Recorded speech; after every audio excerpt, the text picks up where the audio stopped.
2 days after an imam and his assistant were gunned down after afternoon prayers in Queens. The police said late Monday that a man they had in custody had been charged in the killings.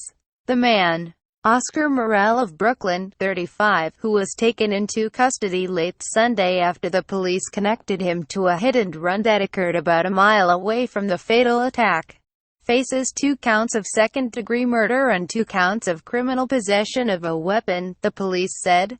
A police official said investigators had found what they believe was the murder weapon in the man's home, as well as clothes matching the description of what the gunman had been wearing during the shootings. The official, who spoke on the condition of anonymity, said the gun was found inside a wall in his apartment, on Miller Avenue in the East New York neighborhood, in a cavity that had apparently been cut open and resealed. A man who answered the phone listed for a Mr. Morel's family said that he was stunned by the arrest. "That is our relative," the man said, his voice soft and shaking with emotion. "We are just finding out ourselves. We're pulling together the pieces as well." Quote, in Bangladesh, the oldest of the priest's 7 children, Akanji Fayazuddin, 28, said he was relieved at the charges and expressed gratitude to the police. But in an interview in his native language, Bengali, he was still seething with anger. "We want to know as victims why he killed my father," he said. "What was his motive behind killing my father?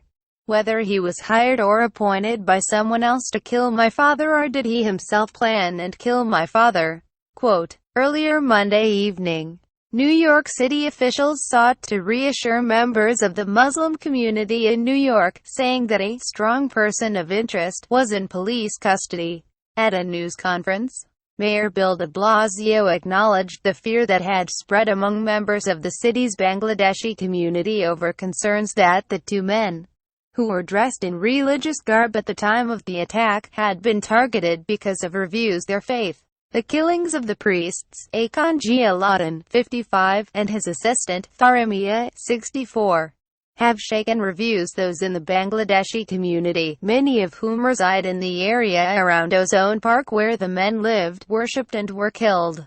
In that neighborhood, some have been calling the attack a hate crime, even though police officials said the motivation for the killings remained unclear. Investigators believe the gunman followed the 2 men to the corner of Liberty Avenue and 79th Street and shot each in the back of the head, police said officials. In surveillance footage captured by cameras nearby, investigators were able to see the assailant get into his car, a black GMC Sport utility vehicle, and drive away, soon blending into traffic. Robert K. Boyce, the police department's chief of detectives, told reporters on Monday, "By tracking the make and the model of the vehicle," he said, investigators found that the same kind of vehicle had been involved in a hit-and-run nearby, at the intersection of Pine Street and Pitkin Avenue in Brooklyn. Investigators found the car parked on the street in East New York, where they waited for the driver to emerge. On Sunday night, officials said the man got into the car and rammed into a police vehicle as he tried to flee. The man was arrested in connection with the hit-and-run and hitting the police vehicle. Boyce said chief investigators were searching his home on Monday night. "Because of the evidence so far, we strongly believe this is the individual," Chief Boyce said. Still, Boyce said chief investigators had not determined the motivation for the attack, and that it was unclear if the man had any connection to the 2 murder victims. "We're still drilling down on it," Boyce said, chief of the motive, adding that it was certainly on the table that it's a hate crime. "Right now," he said, "we cannot explain why that person was there." Earlier in the day, the funeral prayers for Mr. Akanji and Mr. Mia drew several hundred mourners along with Mr. de Blasio and other officials in a nondescript parking lot in East New York, bordering Ozone Park.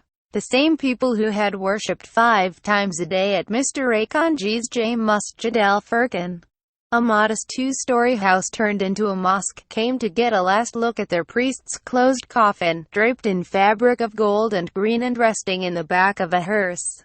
The priest came to the United States in 2011 and moved his family to New York a year later to provide a better education for his children. Now his wife and two of his children will fly back with his body to Bangladesh. At the funeral prayers, Mr. de Blasio said, "In Islam, the loss of a person is regarded not just as a loss for their family, but for the entire community.